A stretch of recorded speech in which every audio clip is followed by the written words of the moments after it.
My name is Bill Haley for Haley 2024, The Movements, Government Reform Ideas. Let's have about 60 times more selections compared to elections. So we have a lot of elections here in America, city, state, federal. Sometimes you don't understand who's running, what their values are, what their positions are. A lot of people do it. So why do I want to do it times 60? And I mean times 60, not just 60 people that you vote for, but whatever we have now, times 60, because it's going to make it a lot better. Because we can change to selections versus elections. Now, after you select and you're in a competitive government, then you can have elections and have representative control within that membership for their representatives, for their leadership, and when we need to go to a monopolized board. But there's going to be an easy way. The Democrat Party, the Republican Party, the Heritage Foundation or the Brookings Institute, the Libertarian Party or different factions within the Libertarian Party. There's many different factions of government, how people want to be governed. You select your governing agency. So there'll be about a dozen or so different choices of big groups out there that will group things together. Hey, if you like the Heritage Foundation, you just go all Heritage Foundation. If you like the Brookings Institute, you go all Brookings Institute. Now, you don't have to go all. You can mix and match. You can study each one if you wish to. But a lot of people are just going to say, I like the Heritage Foundation or I like the Brookings Institute, and you can go with them. But the issue is they only govern their members. You like the Brookings Institute, then you're going to have to be governed under them. People who don't like the Brookings Institute, they chose the Heritage Foundation, they get governed separately. So a few issues have to be governed at the monopolized level. There'll be a structure for that, but not very much. I mean, 90% is going to be at the competitive government level. What's going to be at the monopolized level? The commander-in-chief to declare war. Major disasters, police chief, when there's major issues going on. Environmental control, very little at the monopolized level, but still some. To be rating floors. We have a lot of different structures to stop significant negative externalities, and that includes things like pollution. Civil liberties will have to be protected. You have to be a police officer. You have to be approved by representatives of 70% of the American people, or of your locality, or of your state. So we have a lot going on to protect civil liberties, to protect civilization, and give people a good way of being governed. You select how. Now, if you select the Brookings Institute or the Heritage Foundation and you start getting governed by them and you see that their system just doesn't work and the other one works better, you're going to have high quality information, given information about what works, what doesn't, but you're going to have real life experience living underneath their governance. And you might have a year contract with them or whatever, but after a year, 2-year contracts, you can switch over. Or a lot of them will be at will, switching over at will. So if you think that we're going to war and you don't want to go to war, you can switch to a anti-war representative agency. Or if you really want to go to war, you think it's really necessary to protect our values and our interest in people's lives, then you go to the one that wants to approve the war. So that's what representative agencies can do. And every change, even in mid-year, you can change, and that change is representation power. So if a representative up in Congress has 7% of the power to declare war, and you have a massive shift going away from wanting to declare war, they let's say they get down to 6% and they lose 1%, and they go to the anti-war representative agency. So you can change it at your will. Now, this doesn't go democracy. Don't give me that. It's significantly different, but it does have some aspects that allows people to change how they are representative. Because a representative cannot represent 800,000 people in a geographic area. That includes libertarians to conservatives to liberals and everybody else under the sun. Everybody needs to have a good choices on how you want to be represented.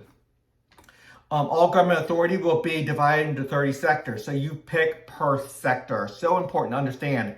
When you're talking about whether to go to war or not, that's one sector. You pick how you want to be governed, how the diplomats are going to do their job. Now, that's different than the commander-in-chief. If you want to kick butt commander-in-chief that's going to have really good, strong rules of engagement to really protect the soldiers, you can do that. Or if you want them to really hold back, and I understand the necessity to hold back and not massacre whole towns of people just because there's one enemy combatant in there. Obviously, we have to have a balance within that, because you create more enemies when you do something stupid like that. So there's always a balance. Same thing with financial regulations. If you do it too strong towards the bank, towards the bank, then the banks are favored too much, and the customers don't get as much protection. But if you do too much protection for the individual, the banks can't make money, and the banks cannot properly govern. That's why there's competitive governments for financial institutions, or competitive governments for insurance, or competitive governments to be competitive school boards. You get to pick your school board. So highly important to understand. Now, everybody underneath there can pick how they want to be governed within the school board. So whether you want to be more Christian-based or Jewish-based or whatever, because you can bring religion into it, because you have competitive. You can pick which one. One stays secular. If you want to go full CRT, critical race theory, and you want to go major sex ed, where you do more of a liberal aspects, you can choose those. Other people who want to be more conservative and teach a lot of that stuff at home and teach patriotism, you can do that. So you can choose how you want your children to be governed within the school board. And you can do libertarian, where you go total private schools and you just have a small amount of taxes and your benefits are just a little bit of oversight. We have to make sure all the children are being educated, but it's not going to be, there's a system for that. You cannot go so low of standards that the children are not being educated, because it's a significant negative externality to have an uneducated populace. So, and that's what we're going with. You cannot cause a significant negative externality. So you have to govern to guard against significant negative externality. You can have negative externalities, but not significant. I have a way of making sure I have a representative agency to declare the significance, high significance. So there's a system for all that. Each sector has a rating system, and that's the system. That's what I was just talking about. Significant negative externalities. This is a group. They don't govern. They can give high quality information from multiple perspectives, because it's competing rating agency within the rating system. And the rating system will have a bottom floor where you cannot go down below on standards, because you're causing significant negative externalities. No one person may have authority in more than one sector. Highly important to understand. We're not allowing one person to have significant authority across different government bodies. Like right now, the president does financial regulations, and commander-in-chief and chief diplomat, and it has major power over the environmental controls and energy policy. There's too much to know, from everything from voting to everything else. I split it into 30 sectors. So the top executive in each sector, the legislative branch in each sector is split. We give about 3% of governmental authority per sector. That's not necessarily money. That's just more government authority. Some have a lot more government authority. A lot more just laws such as violent crime. No money really changing hands there, because you're doing that. But other ones are dealing with banks for sales. One's taxes. So there's a lot of sectors dealing with governmental responsibilities. And the taxes will be 5% going towards the foreign policy, which is about the only federal authority that the federal government will have, is dealing with that. Now, a little bit of police power, FBI and the like, even though most of that's going to be coming from the states. So it could be very state-centric police, but at some point there needs to be some collaboration between the states to have proper collaboration and cooperation. Here's a structure. I'm not going to go over all this on this screen in this video. There's a lot of videos out there, and each one touches on this, and some touches on it dramatically. And it's all on my website. Go on my website. It's the best way to find all the videos, the best way to find a good write-ups on everything. Here's the 30 sectors. You select your competitive regulatory agency, which is competitive governance per sector. So how you want to do charity, how you want to fund charity. I separate that out because it's different skills and it's different philosophy. Then the case workers, that is where the philosophy, that's where subjective determination comes in. Highly important. Family law, that's just a family law. You pick how you want your family law. You know, if you pick one that's too liberal, that allows divorce so easily and everything, I think you're going to see a lot of bad results in that. I might be wrong. I'll probably be picking a family law that's more on the conservative side, but I understand other people would want it more on the liberal side. I don't want to force somebody on a covenant marriage, but I might like that. So some states do that. This takes it to another level where you get to pick which one you want when you go into marriage. And then you're going to see results. It might take 5, 10, 15, or 20 years to see good results. But when you put in 20 years, when somebody's going to get married in a very more liberal, easy to divorce lifestyle, it's not going to have good results. Family structure, education results, and crime rates, and the whole 9 yards. Anyway, religion, nobody ever regulates their religion. Is there to fight for religious liberty everywhere. And it's at a strong level. It's all in the thing. We separate government power at the federal level into 5 sectors dealing with foreign policy. And the big money is free enterprise to a large degree. But they never have control over their forces and the missions. They have control over the training and what they're going to buy. And they get funded in a unique way under Sector 9. You pick your representative of how you want that to work. I have a system, and you pick who's the representatives that's going to work within that system, making the decisions on military capabilities.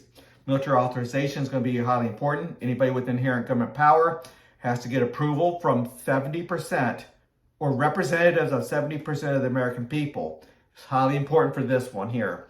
That's when your representative is so important on, is your representative going to really scrutinize the commander of an aircraft carrier, planes? They're going to have high integrity. And if they don't, they're not going to be the commander of a aircraft carrier or a F-18, F-22, F-35, all the different warplanes out there. We split government power dealing with violent crime into 5 sectors, from the prisons to the court systems to the law enforcement authorization, the police itself, and the violent crime. 3 of these are going to be significantly into the free enterprise system, but significantly having to respect civil liberties. The law enforcement authorization is not so much competitive government. That's more the monopolized government. And to get a badge, you have to get approval from representatives of 70% of the city or 70% of the state, and in some cases 70% of the American people, all of America. But that's going to be so important that you send up good representatives based off of that, making sure civil liberties are done right, making sure police are done right, making sure police are not being thugs out there, and they're getting well trained. Here's 5 more dealing with healthcare, the banks, insurance, food, education, competitive school boards people, manufacturing, human resources and sales, which is the taxing sector, identity one, that's going to be important. They deal with voting. They deal with your identity. They deal with record keeping and the like. A lot, I mean, even record keeping, dealing with violent crime is going to be so important in many aspects. It's going to be important in many aspects of governance. We give it really important power. You're representative on environmental concerns, and they're going to have to, this one's going to be so good for the rating system to force a debate and force people to actually withstand scrutiny and debate each other, have direct questions going back and forth to get down to the truth. And you can still have differences, but the facts are going to have to be either explained and agree to disagree, or really dug down deep into what the margin of errors are and the whole 9 yards on that. Could be very good for that one. The rating system is going to be good all over the place. Don't get me wrong, but I see good things on the environment. I'm going there right now. Okay. Work safety and disability, that's going to be a catch-all along with media and communication. Those are catch-all regulatory agencies. You pick how you want to be regulated. The rating system is going to be important on that. That's going to be anything that you didn't see in the other sectors. It might be in these couple. In the land and water is going to be important, dealing with real estate.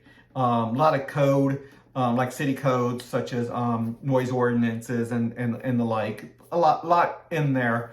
But it's important to understand that we separate the environment from the land and water, even though that's where pollution happens.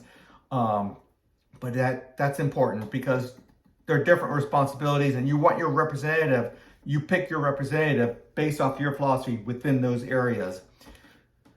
A lot more to see on my website at Haley2024.org for Haley 2024, the movement. Please consider a donation to this 501c3 organization. And until the next video.